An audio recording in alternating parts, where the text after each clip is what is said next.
episode today because I've been getting so many questions about one specific element of my lean launch strategy, and that is my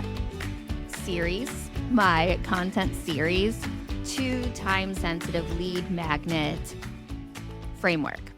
So, did you see my eyes go blank? Because I'm completely winging this episode. But I wanted to do a podcast episode because, well, I got asked in a few communities to answer this question, just to expand on it a little bit. And then I did my lean marketing strategy masterclass a couple days ago, and there were questions about it. So here I am. Let's talk it through. It won't be crazy long. It's not that difficult. All right. So this is what I do with my core content. And as a reminder for anybody who doesn't know what core content is, it is a specific medium of your content. So a podcast, a live stream show, a webinar series. So you want to produce it in series of 3 to 5 episodes that are within the same umbrella of topic. So what this does is a couple things. It gets people really entrenched in the topic in bite-sized nibbles and learning bits. So they get to learn a little bit about event marketing, for example, over the course of 3 to 5 episodes and dive really deep into it. They get really invested in it, want to learn more. And all of that should culminate into a time-sensitive lead magnet. Now, a time-sensitive lead magnet is most often some sort of virtual event. So I like to end it in a workshop because I love action. I love to take action. I love to help people take action.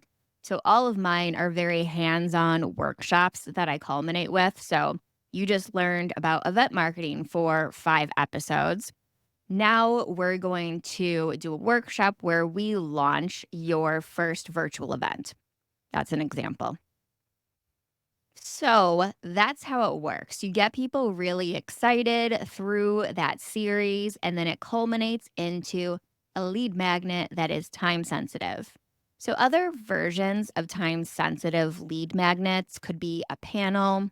Maybe you pull everybody in who was the guest in those 3 to 5 episodes and have them do a panel, a Q&A panel, or have them do a roundtable on a specific topic within that topic. Maybe you do a webinar swap where one of those guests comes in and does a training for your group.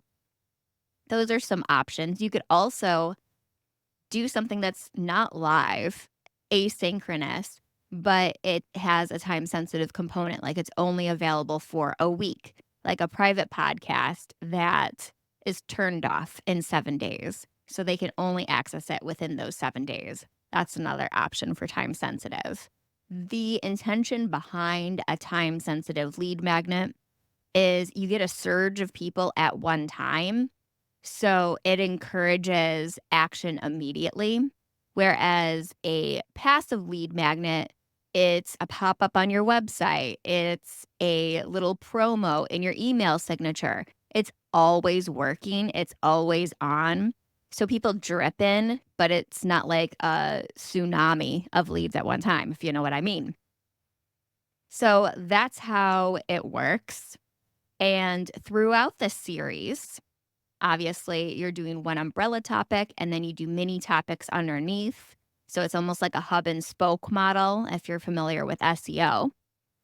But in each of those episodes, you want to promote that lead magnet that's happening at the end. Get people excited about it. It should be mentioned in every single episode. You should have an ad leading to it within your episode. Whatever it happens to be. It could be a podcast because I'm using terminology associated with podcasts, but it could be webinars. It could be live events. It could be blog posts, whatever it happens to be. And that will get people really excited, and there's no way that they didn't hear about this thing that's happening. So everybody who consumed that series is likely to sign up for that time-sensitive lead magnet. Now you've just converted passive listeners or passive watchers or passive readers into active email subscribers. And that's where the relationship happens. That's where you build, you nurture your relationship with your audience is in the email.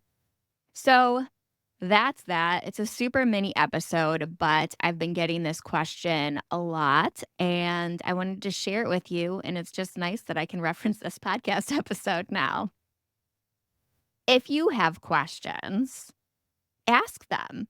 We have a new feature called fan mail that you can get in the show notes, and the fan mail will send me a message directly to my dashboard, and all you have to do is text it. I don't have your name or information or anything when you text me a question or a comment, but I do have it in the dashboard, so I get your feedback and I'm able to answer your questions.